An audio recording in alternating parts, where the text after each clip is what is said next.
नमस्कार, स्वदेश खबर देख रहे हैं आप। और वैसे तो अहम खबरें होंगी आपके सामने, लेकिन आज की शुरुआत एक बड़ी खबर के साथ। चुनाव सुधारों को लेकर बड़े फैसले का इंतजार खत्म हुआ है।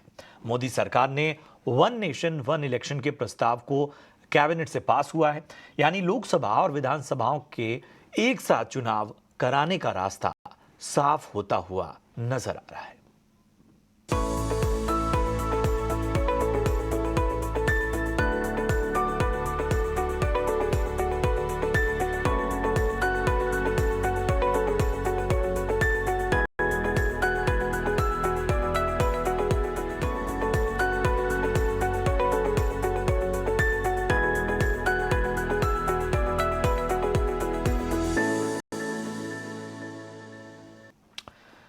जी हाँ, जैसा कि मोदी सरकार ने एक देश एक चुनाव का वादा किया था, अब वादा जल्द कानून की शक्ल अख्तियार कर लेगा।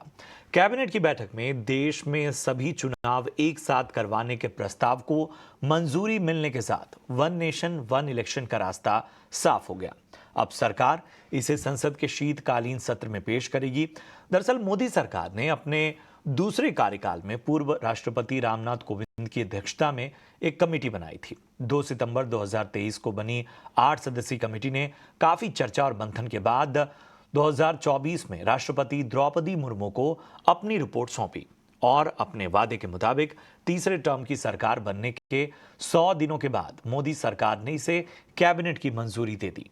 आज इसी एक देश एक चुनाव के फैसले पर हम हर पहलू पर विस्तार से चर्चा करेंगे। हमारे साथ दिग्गज एक्सपर्ट जुड़ेंगे, लेकिन इसकी अहमियत और बाकी जो आगे की राह है वो कैसी रहने वाली है, इस पर बातचीत करने से पहले जरा चलते अपने सहयोगी समीर दीक्षित के पास, जिन्होंने कैबिनेट के फैसले पर अपनी रिपोर्ट भेजी है। जी समीर, बताएं। देश में एक बड़े इलेक्टोरल रिफॉर्म की दिशा में कदम बढ़ाते हुए केंद्रीय कैबिनेट ने वन नेशन वन इलेक्शन को मंजूरी दे दी है। सरकार की तरफ से इसके लिए एक कमेटी का गठन किया था, जिसकी अध्यक्षता पूर्व राष्ट्रपति रामनाथ कोविंद कर रहे थे। रामनाथ कोविंद की अध्यक्षता में जो वन नेशन वन इलेक्शन के लिए जो कमेटी का गठन किया था, उसने मार्च में अपनी रिपोर्ट भी सौंपी थी। 18,626 पन्ने की ये जो रिपोर्ट थी, उसको अब जाकर के मंजूरी मिली है कैबिनेट से। सूत्र ये बता रहे हैं कि अब सरकार इसका बिल आगामी जो शीतकालीन सत्र है उसमें लेकर के आएगी। सरकार की कोशिश होगी कि शीतकालीन सत्र में वन नेशन वन इलेक्शन के बिल को पारित करा लिया जाए। हालांकि सरकार के लिए राह इतनी आसान नहीं है, क्योंकि इसके लिए विरोध के स्वर अभी से सुनाई देने लगे हैं। कांग्रेस ने सरकार के इस कदम का विरोध करते हुए कहा है कि ये सरकार की मौजूदा जो तमाम दिक्कतें हैं देश में, उससे ध्यान भटकाने की कोशिश है। लेकिन आपको बता दें कि केंद्र के चुनाव और राज्यों के चुनाव एक साथ कराने के लिए जो सरकार की कोशिश है, प्रस्ताव है वन नेशन वन इलेक्शन, इसको कैबिनेट से मंजूरी मिलना ये इसलिए भी बड़ा कदम है क्योंकि इससे पहले देश में 1951, 52, 1957, 62 और 67 में ही देश में इस तरीके से एक साथ चुनाव हुए थे। हालांकि उसके बाद में बदलते राजनीतिक समीकरणों के चलते अलग अलग चुनाव होने लगे। लेकिन अब सरकार एक बार फिर से देश में एक साथ चुनाव कराना चाहती है, केंद्र के और राज्य के।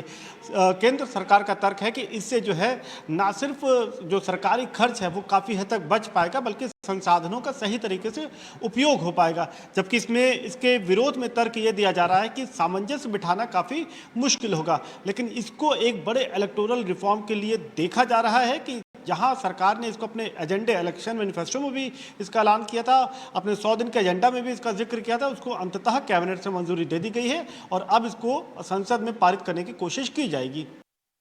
शुक्रिया करेंगे समीर आपका इस अहम रिपोर्ट के लिए। और हमारे साथ आज खास चर्चा के लिए तेजस मेहता, जाने माने राजनीतिक विश्लेषक, जुड़ चुके हैं। तेजस, बहुत बहुत स्वागत आपका इस चर्चा में शामिल होने के लिए, बहुत बहुत धन्यवाद आपका। एक आम सवाल जो लोगों के मन में होगा वो यही कि अब आगे क्या। कैबिनेट से मंजूरी मिल गई है, विपक्ष के अपने तर्क हैं। एक चैलेंज अलाइस का था, खासतौर पे टीडीपी को लेकर। हालांकि खासतौर पे नीतीश कुमार ने तो बहुत पहले इस पर कहीं ना कहीं सरकार के साथ की बात कही थी, हाल फिलहाल कई ऐसे मौके हमने देखे कि जब न सिर्फ विपक्ष बल्कि अलाइज की वजह से भी कई जगह पे सरकार को थोड़ा सा मुश्किलों का सामना करना पड़ा। यहाँ पर वन नेशन वन इलेक्शन जो एक तरह से कह सकते हैं कि एक बहुत महत्वाकांक्षी कहीं ना कहीं सरकार की कोशिश रही है और लगातार इसको लेकर एक प्रतिबद्धता भी इस सरकार ने जाहिर की है। आप बताएं, आपको क्या लगता है आगे की राह? देखिए, या मुझे लगता है कि ये ज़ाहिर तौर पे सरकार को पार्लियामेंट में वो लाएँगे और लोकसभा और राज्यसभा दोनों घरों में ये पास होना ज़रूरी है। और मुझे लगता है ये, क्योंकि यहाँ कॉन्स्टिट्यूशनल अमेंडमेंट की ज़रूरत पड़ेगी, तो 2/3 एक मेजॉरिटी चाहिए होगी सरकार को। इसी वजह से मुझे लगता है कि जो हमने देखा था कि जब फार्म लॉज़ आए थे, फार्म बिल आया था, उसको पास करने के लिए जो प्रयास सरकार ने तभी नहीं किया था कि बाकी पार्टीज़ के साथ बातचीत नहीं की गई थी, और उसके बाद जो हमने देखा कैसे सरकार को वापस लेना पड़ा, ऐसा ना हो इसकी वजह से पहले से ही ये जो कोविड कमेटी का जो रिपोर्ट पेश किया है, वहाँ सबकी राय मौजूद है। सब हमारे देश में जो भी पार्टियां हैं, उनसे बातचीत की गई है, उनको राय देने का एक मौका दिया गया है, और सब पार्टियों ने खुलेआम से लिखा है। और कोविंद जी ने भी एक कहनी पड़ेगी कि बहुत एक्यूरेटली डिस्क्राइब किया है कि जो पक्ष में है, जो पक्ष में नहीं है, और क्या उनकी वजह है। तो हम साफ तौर पे अभी से जानते हैं कि कौन किस दिशा में जाने वाले हैं जब वो पार्लियामेंट में बातचीत करेंगे। अब बात आती है जब सरकार इसको कैसे, जो एक फेंस पे बैठे हैं, जो छोटे-मोटे कारणों की वजह से उन्होंने समर्थन नहीं दिया है वन नेशन वन इलेक्शन का, वो अभी उनको साथ में कैसे ला सकते हैं। लेकिन मैं पहली बात तो मैं ये one nation one election one poll नहीं कहना चाहूँगा, ये साइमल्टेनियस इलेक्शन जो कहे जाते हैं, क्योंकि ये जो अभी कोविंद जी ने रिपोर्ट दिया है, यहाँ 2 इलेक्शन होने वाले हैं। एक है लोकसभा और स्टेट्स में जो इलेक्शन होते हैं वो होंगे, और दूसरा 100 दिन के बाद होंगे पंचायत, और जो बाकी सब म्युनिसिपैलिटी के इलेक्शंस होते हैं वो सब साथ में होंगे। तो ये 2 इलेक्शन होंगे, लेकिन इसका जो मूल एक सिद्धांत है इसके पीछे, वो यही है कि हमारे देश में इलेक्टोरल रिफॉर्म्स, यानी कि चुनावी सुधार आने चाहिए। उसमें से ये बहुत एक बड़ा है, क्योंकि जब भी हम देखते हैं कि चुनाव चलते रहते हैं पूरे 5 साल, तो प्रशासन को बहुत दिक्कत होती है, नेताओं को बहुत दिक्कत होती है, क्योंकि पहले तो खर्चा बहुत होता है। दूसरी बात, जो ध्यान गवर्नेंस पे जाना चाहिए, वो पॉलिटिकल रेटोरिक में चला जाता है।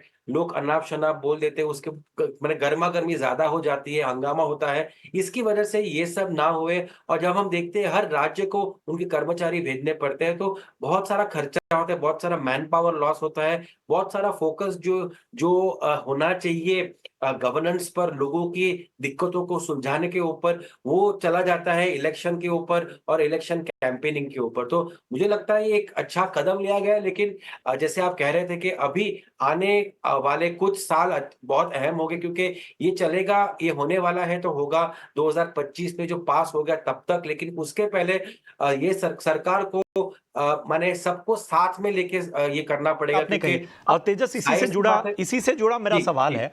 जी। विपक्ष का जो आरोप है या कह लीजिए तर्क है, वो ये है कि हालांकि आपने बहुत बेहतर तरीके से बताया कि साहब ये एक सिस्टम है, ये एक रिफॉर्म है और चुनाव प्रणाली का रिफॉर्म है, ठीक है। लेकिन इससे विपक्ष अपने तर्क के तीरों से ये भी कह रहा है कि इससे जो छोटे दल हैं उनका नुकसान है, इसके साथ ही क्षेत्रीय पार्टियों का नुकसान है, सत्ता का एक तरह से केंद्रीकरण भी आने वाले समय में हो सकता है। इस तर्क से आप कितने सहमत हैं? ये छोटे दल, हम बात करें अभी उड़ीसा की, नवीन पटनायक जी वहाँ बीजू जनता दल के प्रमुख है, मुख्यमंत्री थे। कितने साल से वो अपनी वो सरकार चला रहे थे, कितने चुनाव जीते हैं। नेशनल इलेक्शंस हो, नेशनल इश्यूज हो, नेशनल इश्यूज ना हो, मोदी जी ना हो, वो जीतते आए थे। तो तभी लोकल लेवल का क्या, तभी उनको डिसएडवांटेज नहीं था तभी। अभी इस बार वो हारे हैं, वो अलग कारणों से हारे हैं, लेकिन इस बार वो पहली बार ये बहुत सालों के बाद हारे हैं।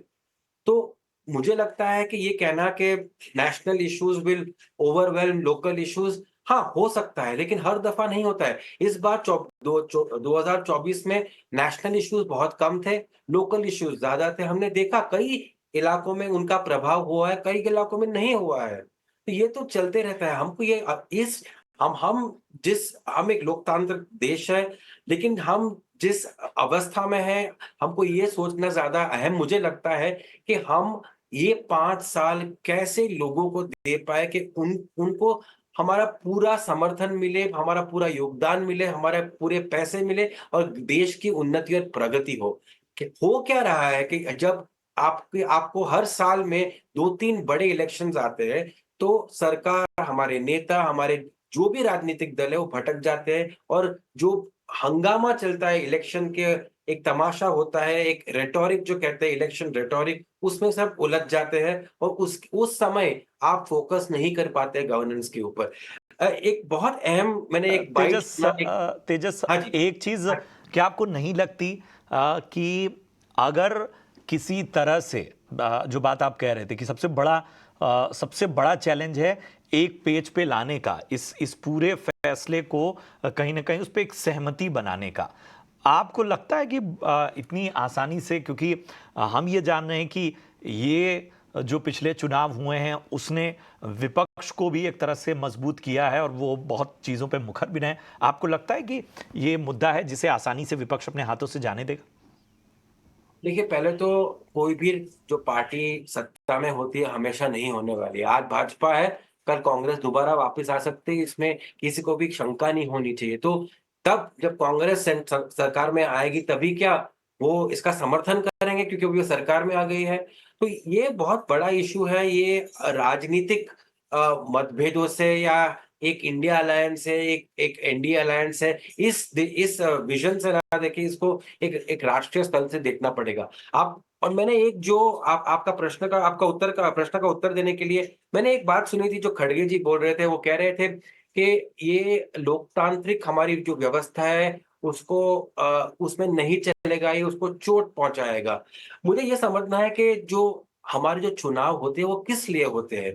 लोकतंत्र का मतलब ये ही सिर्फ नहीं है कि चुनाव होने हैं हर हर 1 साल, हर 2 साल, हर 3 साल, मतलब चुनाव होते ही रहे। लोकतंत्र का जो अल्टीमेट एम जो है, जो गोल है लोगों के लिए, वो है सेवा करना और गवर्नेंस देना।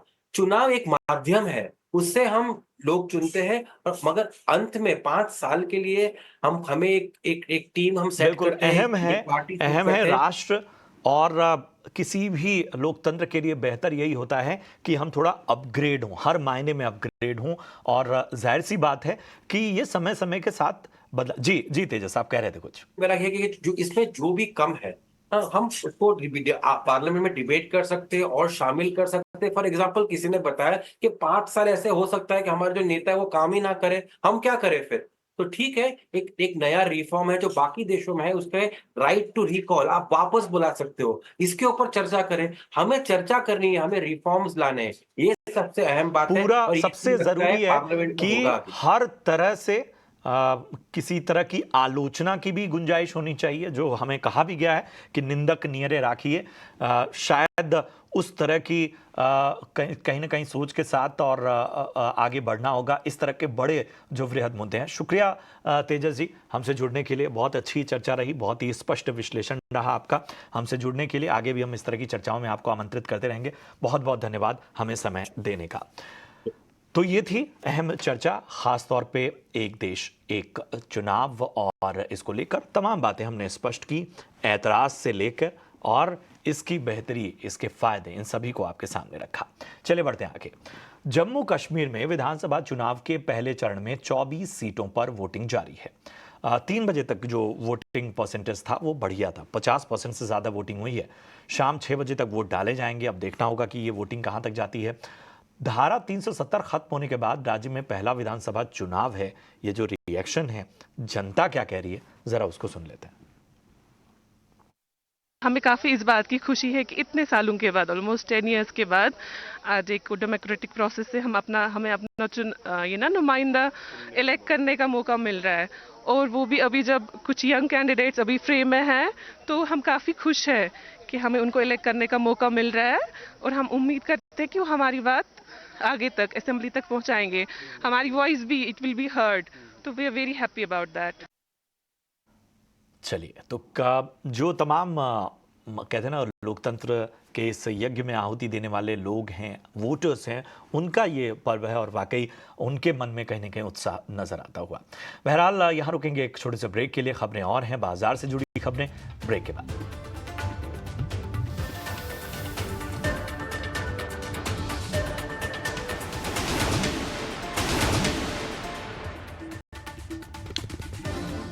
नया शिखर छूने के बाद निफ्टी और सेंसेक्स में मुनाफा वसूली देखी गई। निफ्टी 41 अंक गिरकर 25,400 के नीचे बंद हुआ।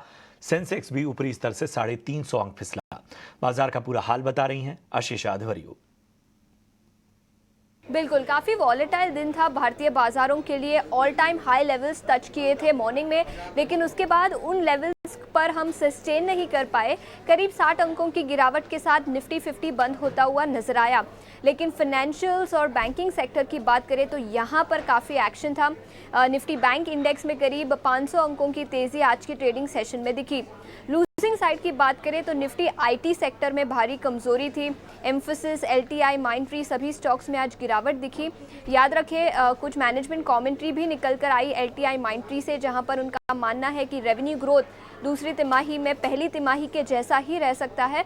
और फेडरल रिजर्व की ऑल इम्पॉर्टेंट बैठक भी होगी आज रात को, जिसके चलते सभी एक्सटर्नल फेसिंग सेक्टर्स में आज गिरावट दिखी।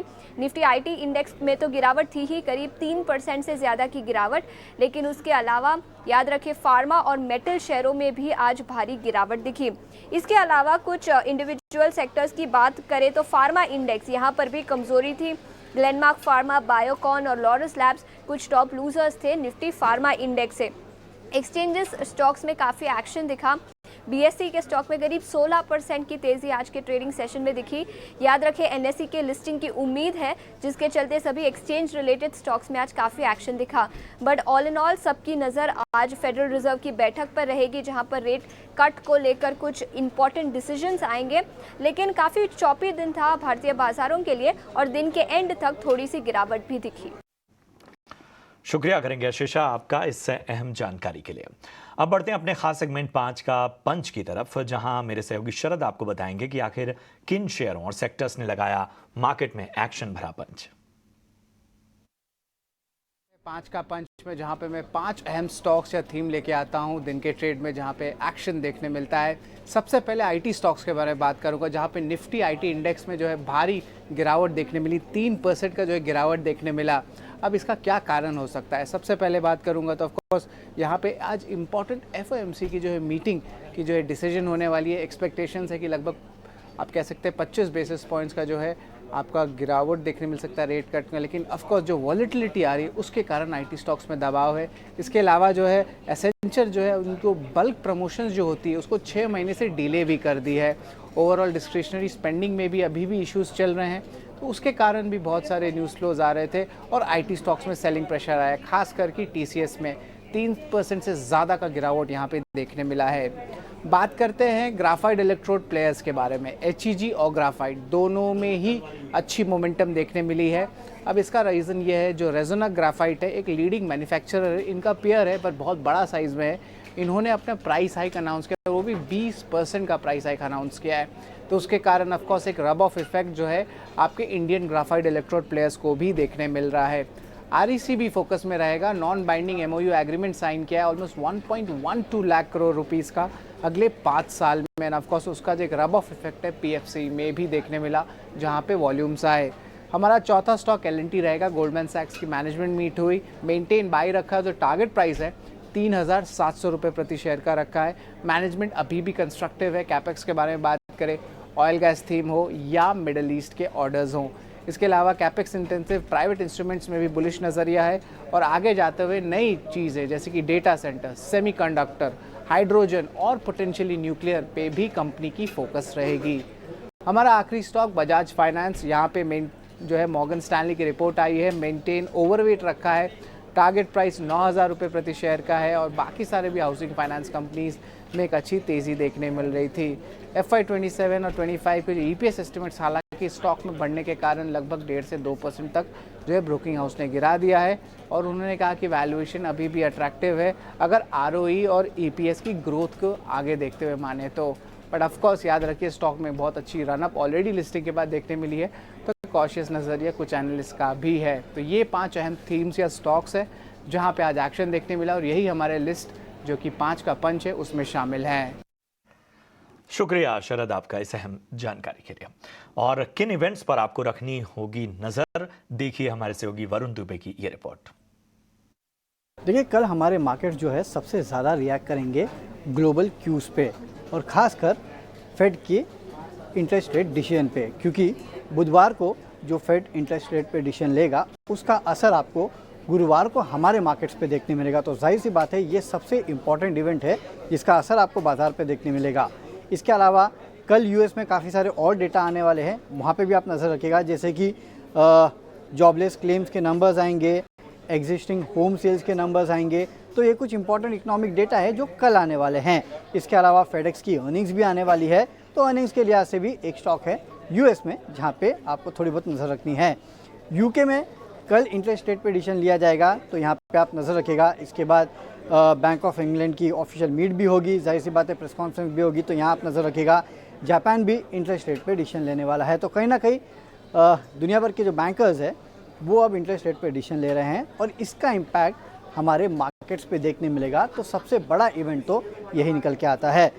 जहाँ तक भारत की बात करें तो कुछ स्टॉक्स है जहाँ पे नज़र रखिएगा, क्योंकि ये एक्स डिविडेंड हो जाएंगे कल, जैसे कि हिंदुस्तान कॉपर, माज़गार्ड, MCX, सेल, टेक्स मैकोरेल, इनके डिविडेंड की एक्स डेट है, तो आपको एडजस्टमेंट देखने मिलेगा। इसके अलावा सैक्सॉफ्ट ये एक स्टॉक है जिसकी बोनस की एक्स डेट है, तो यहाँ पे भी आपको एडजस्टमेंट देखने मिलेगा। लेकिन ग्लोबली अगर आप देखेंगे तो काफ़ी सारे बैंक्स, काफ़ी सारे सेंट्रल बैंक्स इंटरेस्ट रेट पे डिसीजन लेने वाले हैं और इसका असर जो है हमारे बाज़ारों पे होगा। चलिए, तो हमने आपको हर खबर से वाकिफ करा दिया। फिलहाल स्वदेश खबर में इतना ही, दीजिए इजाजत, लेकिन आप देखते रहिए ET नाउ स्वदेश। नमस्कार।